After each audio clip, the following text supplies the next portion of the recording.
بسم الله الرحمن الرحيم. الحمد لله رب العالمين، وأفضل الصلاة وأتم التكريم على سيدنا محمد صلى الله عليه وسلم الصادق الوعد الأمين. اللهم لا علم لنا إلا ما علمتنا إنك أنت العليم الحكيم. اللهم أرنا الحق حقا وارزقنا اتباعه، وأرنا الباطل باطلا وارزقنا اجتنابه. آمين. السلام علیکم ورحمة الله وبرکاته. په دې هیله یم چې جوړ روغ به یاست، صحت جمع وطن ولرئ او خوشحالي به مو په برخه وي. تېر درس کې مو د سورة النور فضایل وویله، د هغه سبب نزول او د سورة النور په اړه مو ځینې نور معلومات ترلاسه کړله. د تېرو 5 آیاتونو کې الله پاک د زنا بدوالي باندې بحث کړی و. الله عز وجل ویل چې وایي دغه د زنا حد باید ونه بخښل سي. صریحا الله پاک وایي ولا تأخذكم بهما رأفة في دين الله إن كنتم تؤمنون بالله واليوم الآخر وليشهد عذابهما طائفة من المؤمنين. وایي تاسې هیڅ رأفت، هیڅ نرمي ووایي، هیڅ حوصله و دغه زناکاره ته مه کوئ. همداسې الله پاک پسې آیتونو کې وایي والذین یرمون المحصنات، هغه کسان چې محصناتي پاکې ښځې توره نه وي او هغوی په اړه باندې د هغوی هغه عزت ور خاورې کوي، د هغوی باندې د زنا تور لګوي، هغوی به دغه تور په 4 شاهدانو باندې به یې تاییدوي. که یو څوک د زنا تور باندې پر یو محسن نارینه یا محسن ښځې باندې تړي، هغه باید 4 شاهدان د قاضي په مخ کې پیش کړي. که چیرې شاهدان نه کړه پیش، اتیا درې به ویل کېږي، ابدي شاهدي د نفر نه قبلېږي او دا نفر فاسق الله بللی دي. دغه 3 جزاګانې ورکول شوي دي. نوی درس د 6 آیات څخه شروع کېږي. په دې درس کې، په دې آیاتو کې الله پاک د لعان په اړه بحث کړی دی. هغه کس، هغه خاوند چې پر خپله میرمن باندې د زنا تور لګوي. په پسې آیاتو کې یې بیا د ام المؤمنین عایشه رضی الله تعالی عنها په اړه چې کوم افک سوی و، کومو منافقینو چې پر هغې باندې تور لګولی و، د هغه په اړه الله عز وجل بحث کړي. د دې د مخه به زه دغه سورة النور د سره تلاوت کوم او دا به وښیم چې نن موږ څومره آیاتونه ترجمه وایو. بسم الله الرحمن الرحيم. سورة أنزلناها وفرضناها وأنزلنا فيها آيات بينات لعلكم تذكرون. الزانية والزاني فاجلدوا كل واحد منهما 100 جلدة ولا تأخذكم بهما رأفة في دين الله إن كنتم تؤمنون بالله واليوم الآخر وليشهد عذابهما طائفة من المؤمنين. الزاني لا ينكح إلا زانية أو مشركة والزانية لا ينكحها إلا زان أو مشرك وحرم ذلك على المؤمنين. والذين يرمون المحصنات ثم لم يأتوا ب4 شهداء فاجلدوهم 80 جلدة ولا تقبلوا لهم شهادة أبدا وأولئك هم الفاسقون. إلا الذين تابوا من بعد ذلك وأصلحوا فإن الله غفور رحيم. والذين يرمون أزواجهم ولم يكن لهم شهداء إلا أنفسهم فشهادة أحدهم 4 شهادات بالله إنه لمن الصادقين والخامسة أن لعنة الله عليه إن كان من الكاذبين ويدرأ عنها العذاب أن تشهد 4 شهادات بالله إنه لمن الكاذبين والخامسة أن غضب الله عليها إن كان من الصادقين ولولا فضل الله عليكم ورحمته وأن الله تواب حكيم إن الذين جاءوا بالإفك عصبة منكم لا تحسبوه شرا لكم بل هو خير لكم لكل امرئ منهم ما اكتسب من الإثم والذي تولى كبره منهم له عذاب عظيم لولا إذ سمعتموه ظن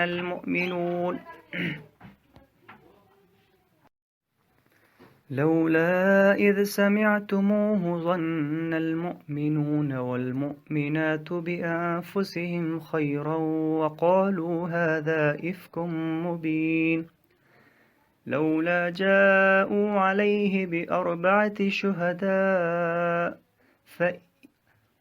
فإذ لم يأتوا بالشهداء فأولئك عند الله هم الكاذبون ولولا فضل الله عليكم ورحمته في الدنيا والآخرة لمسكم فيما أفضتم فيه عذاب عظيم صدق الله العلي العظيم. تاسې په مخکې آیات کې واورېدله چې الله عز وجل وایي والذین یرمون المحصنات.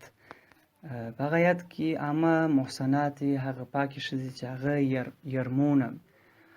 یرمونه ډبرې غورځول یا یو چا باندې دلته اصطلاحاً مطلب د تور تړلو ته وایي. هغه کس چې پر محصناتو باندې تور لګوي هغه باید 4 شهیدان قاضي ته راولي، که نه راولي نو دی باید دغه د حذف هغه حد باید پر تطبیق سي چې هغه 80 درې دی او د فاسق ویل کېږي او د شهیدي بیا نه قبلېږي. اوس دلته موضوع ده چې یو کس پر خپل مېرمن باندې تور لګوي د هغه دپاره بیا حکم څه دی؟ ځکه دلته خو د ده سره استوګن دی او په کور کې ورسره وشېږي. ابن عباس رضی الله تعالی عنه وایي هلال بن امیه پر خپلې ښځې باندې د زنا تور ولګوي نو رسول الله صلی الله علیه وسلم ته هلال بن امیه ته وویل چې یا به شهیدان راولي یا حد سته یا ستا پر ملا باندې حد سته. نو هغه وویل چې زما دې په الله قسمې زه د خپلې مېرمن سره یو ځای ژوند کوم، زه به څنګه د هغه په اړه نه یم خبر، زما چې په الله قسم چې هغه زاني ده. والذین هغه کسان یرمونه کوم چې تورنوي رما یرمي مطلب وشتل ازواجهم نو دوی خپلې مېرمنې زنا په تور که چې کوم کسان خپلې مېرمنې تورنوي ولم یکن لهم او دوی سره نه وي شهداء او شاهدان کوم چې د قذف لپاره 4 نفر شاهدان شرط دي الا انفسهم مگر د دوی خپل ځانونه یوازې دوی په دغه کار باندې شاهدان دي. فشهادتون نو شاهدي د دوی احدهم یو د دوی څخه یعنی یوه شاهدي د دوی 4 شهادات بالله 4 قسمه دي په الله سره انه په رښتیا سره دی لمن الصادقین که چیرې د صادقانو څخه یې. لعان په فقه کې دغه کس ته لعان ویل کېږي یا لعنتي هغه کس چې پر خپلې مېرمنې باندې د زنا تور لګولی دغه ته لعان ویل کېږي او دغه کس به 4 ځله پرله پسې وایي چې زما دې په الله قسمې چې زما ښځې زنا کړې ده. همداسې په 4 وارې دغه شاهدي د الله په نامه وایي. والخامسة أن لعنة الله عليه او 5مه دا دی ان په رښتیا سره لعنت الله علیه لعنت چې د الله علیه پر ده باندې پنځم وارې به دی داسې وایي چې پر ما دې د الله لعنت وي که چیرې زما ښځې زنا نه وکړې. یعنې دی پر ځان باندې دا لعنت وایي چې زما ښځې، نو دلته دی پر ځان باندې لعنت وایي او دا ثابتوي چې پر ما دې لعنت وي چې زه په خپل تور ویلو کې رښتینی یم. چیرې زه رښتینی نه یم نو پر ما دې د الله لعنت وي. ان کان من الکاذبین، که چیرې دی و د دروغ ویونکو څخه. یعنې والخامسة ان لعنت الله علیه ان کان من الکاذبین، او پنځم دا دی چې پر ده باندې به د الله لعنت وي که چیرې دی د دروغجنانو څخه و. اوس نو موضوع دلته د دفاع ده راځي چې اوس نو ښځینه به څنګه په څه اساس او څنګه کولی شي چې دغه خپل عذاب دفع کړي. ویدرؤ عنها العذاب، ویدرؤ دفع کوي، دا کولی شي چې دفاع وکړي عنها د دې څخه العذاب دغه عذاب. ویدرؤ عنها العذاب، او د دې څخه عذاب په داسې توګه رفع کېږي چې دا تشهده دا شاهدیه دا کې دا قسم وای 4 شهادات بالله، 4 وارې شاهدي په الله سره، 4 وارې قسم په الله سره، داسې چې انه لمن الکاذبین، دی د دروغ ویونکو سره دی. چې دا ښځه صریحا د قاضي په مخ وایي چې زما دې په الله قسم چې دا زما خاوند دروغ ویونکی دی. همداسې 4 ځله دا تکرار کړي. همداسې لکه 5م ځل چې پر هغه لعان باندې هغه وایي چې پر ما دې لعنت وي، 5م ځل وایي چې پر ما دې لعنت وي که چیرې زه دروغجن یم. همداسې ښځینه هم په 5م ځل داسې وایي والخامسة ان غضب الله علیها ان کان من الصادقین، 5م واري د الله غضب دې پر ما یې که چیرې زه د رښتینو ویونکو څخه نه یم. والخامسة ان غضب الله علیها ان کان من الصادقین، او 5م دا دی چې په رښتیا سره غضب چې د الله یې پر دې باندې امکان که چیرې وو من الصادقین، د رښتیا ویونکو څخه، که چیرې زما خاوند د رښتیا ویونکو څخه وو نو پر ما دې غضب. یعنې الله عز وجل وایي ولولا فضل الله علیکم ورحمته، ولولا که چیرې نه وایي فضل الله د الله فضل کرم علیکم پر تاسې باندې ورحمته رحمت ده. یعنې که چیرې د الله فضل او رحمت پر تاسې باندې نه وای نو الله عز وجل په تاسې خامخا رسوا کړي وای او عذاب به یې در کړي وای، مګر الله عز وجل رحمت در باندې کړي دی، الله فضل در باندې کړي دی. وان الله تواب حکیم، او الله پاک توبه قبلونکی او حکیم ذات دی. او دغه د لعان حکم هم د همدې ایتونو څخه استنباط کېږي. که چیرې د الله عز وجل د حکمتونو څخه هم دا یو حکمت دی، که چیرې دغه لعان دلته ذکر شوی نه وای نو ډېری وخت به هغه د قذف حد پر خاوند باندې تطبیقېدی. دې سره سره چې خاوند هم په دغه شرمندګۍ کې شاملېږي، څوک چې خپله مېرمن مقذوفوي نو هغه بیخي اتومات ډول سره دی هم ورسره شرمنده کېږي، په ټولنه کې د ابرو عزت هم تر پوښتنې لاندې راځي. مګر دی شاید په دې موضوع کې رښتینی وي. همداسې یوازې حق به نارینه ته هم نه دي ورکړي چې بیا نارینه راولاړ شي په 4 قسم او یو لعنت باندې ښځې قذف کړي. هغه مقابل یې ښځینه ته هم حق ورکړی دی چې 4 وارې قسم واخلي او په اخر وارې وایي چې پر ما دې غضب وي که چیرې زما خاوند په دې برخه کې رښتینی. نو دلته هغه د تعدل اصل په ورایه باندې عملي شوی دی او دا د الله د حکمتو سره دی، لکه الله پاک چې وایي ولولا فضل الله علیکم ورحمته وان الله تواب حکیم. نو په رښتیا سره هم الله یو حکیم ذات دی. اوس یو ډېره جالبه موضوع دا د افک پیښه چې اکثرا د خلکو په ذهنو کې ډېره جالبه پیښه ده. هغه دغه د عایشه رضی الله عنها باندې هغه د زنا تور و چې د منافقینو لخوا څخه پر وتړل شو. رسول الله صلی الله علیه وسلم د هجرت په 6م کال د روایتو له مخې د شعبان په میاشت کې چې د روژې څخه یوه میاشت مخکې میاشت ده، په دغه میاشت کې د بني المستلق غزا اراده وکړله چې د هغه قوم څخه د هجوم او د حملې ویره وه. نو رسول الله صلی الله علیه وسلم خپله بیبي عایشه رضی الله تعالی عنها هم په هغه غذا کې د ځان سره بوتله.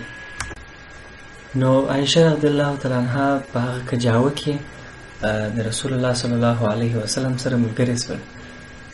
کله چې د غذا څخه بیرته راستنېږي نو په لاره کې یو ځای دوی ودرېدله، چونچه عایشه رضی الله تعالی عنها د وزن لحاظ څخه ډېره سپکه او ډنګره وه.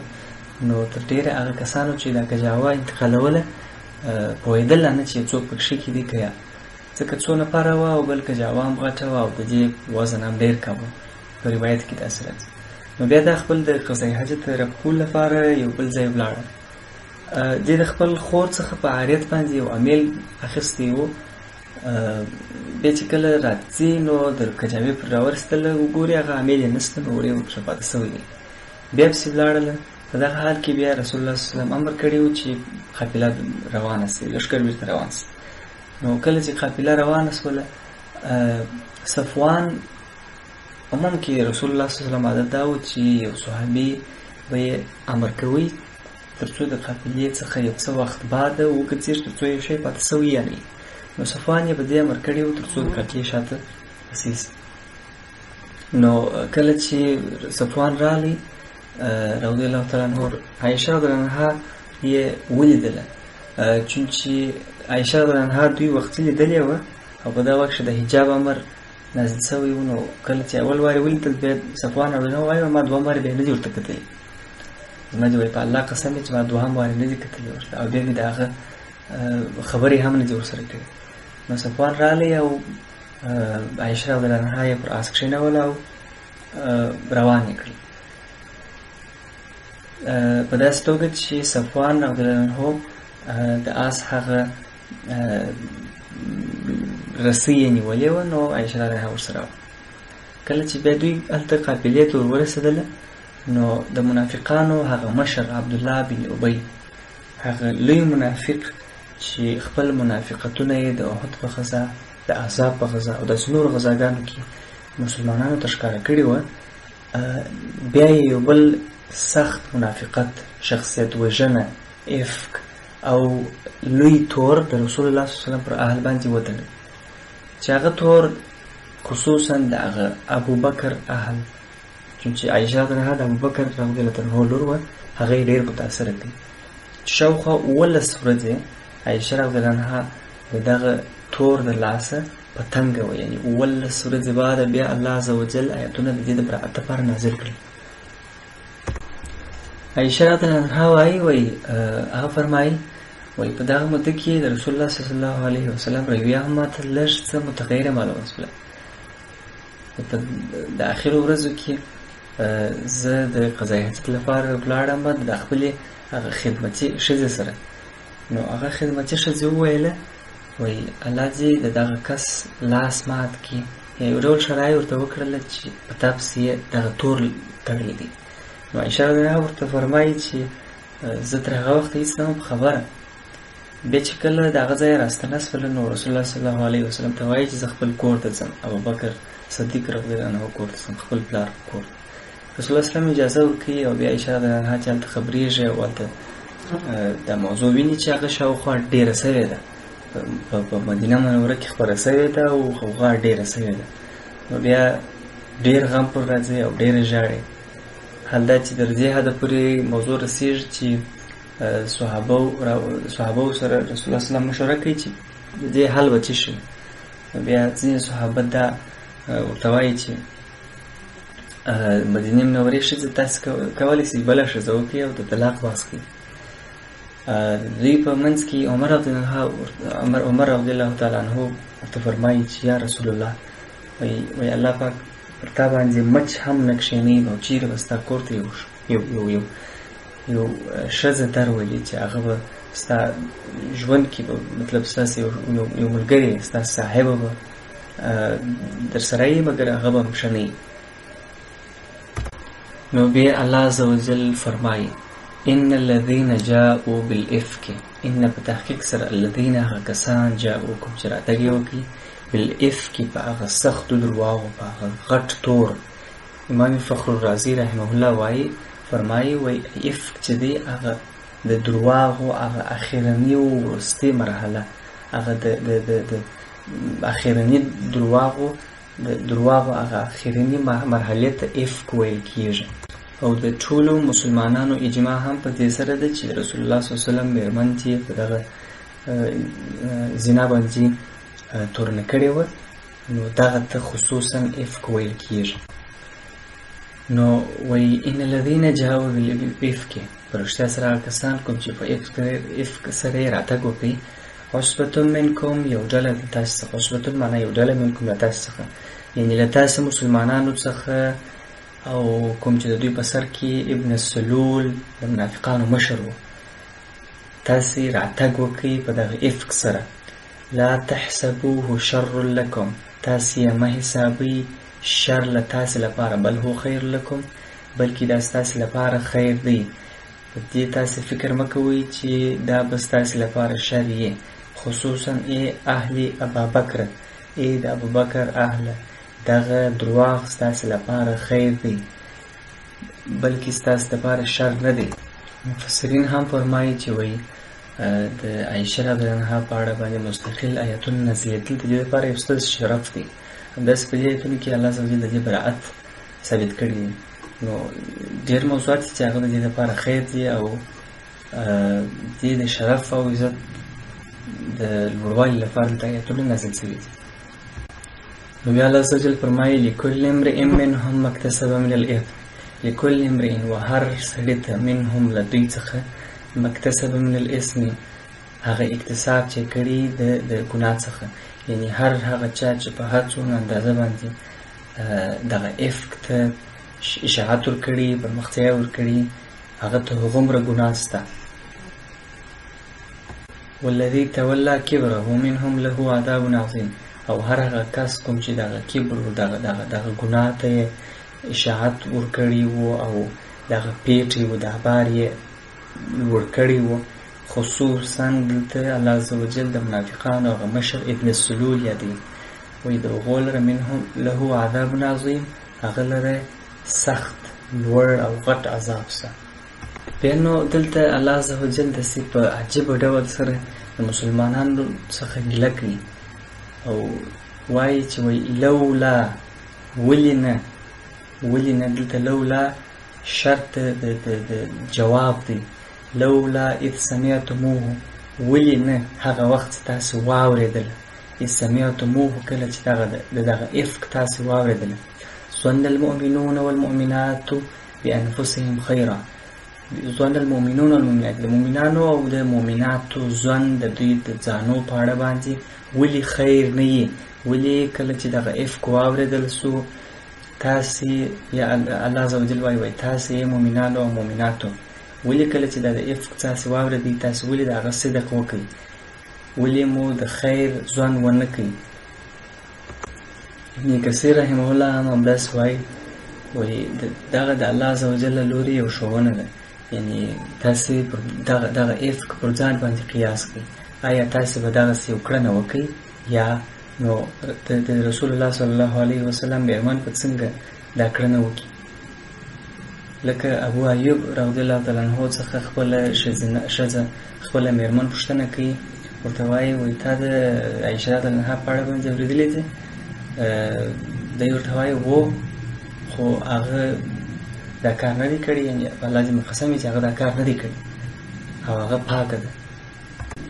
نو دی ورته وایي هغې نه دی کړی او هغه پاکه ده، دا ستر درواغ دی. بیا پوښتنه ورڅخه کوي، وایي آیا ته دا کار کوې؟ خپله ښځینه ورته وایي خپله ښځه ورته وایي چې الله قسم چې هغه ونه کړه. نو هغه ورته وایي چې وایي زما دې په الله قسم وي چې عایشه رضی الله عنها تر تا بهتره ده، یعنې هغه یې بیخي نه کوي.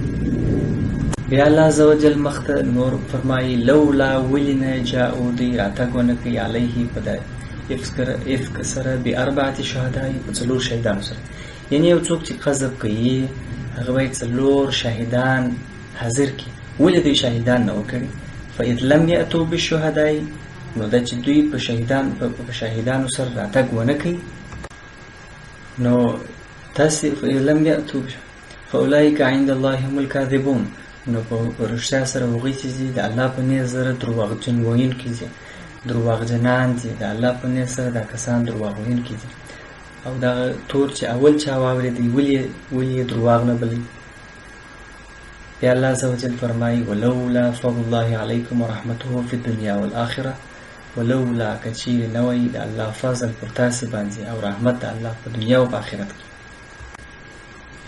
الله عز وجل فرمایي وایي که چیرې د الله فضل او رحمت او کرم پر تاسې نه وی په دنیا او آخرت کې، نو الله عز وجل به سمدستي تاسې ته عذاب را نزل کړي وای په دنیا او په آخرت کې.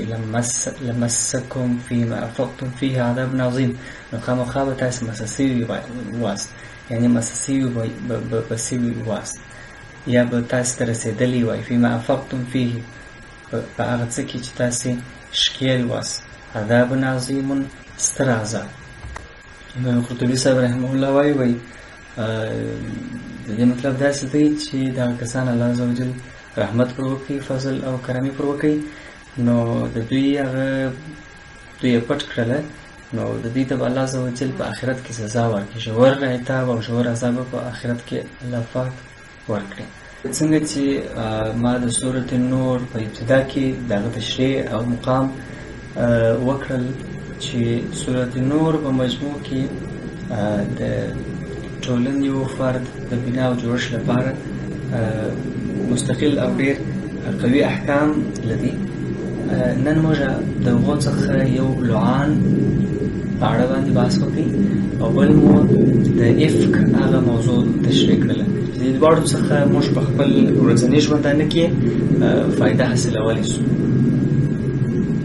لعان هغه کس دی چې پر خپلې مېرمنې باندې یې د زنا تور لګولی، دی که غواړي دا ثابته کړي نو دوی به راولاړېږي څلور وارې به د قاضي په مخ کښې په الله قسم یادوي او وایي به چې په رښتیا سره زما مېرمن زنا کړې ده.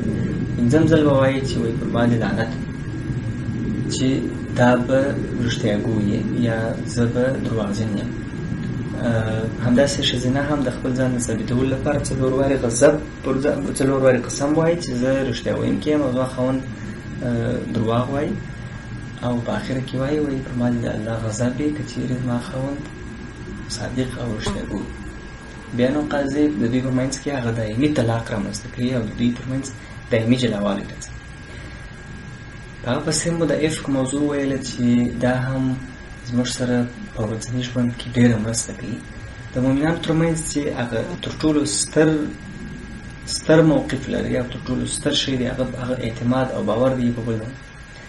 دغه باور د ښهوالي، دغه باور د رښتینولۍ، دغه باور د پاکوالي او عفیفوالي دا تر ټولو ډېر مهم دی او الله عز وجل هم دې ته اشاره کوي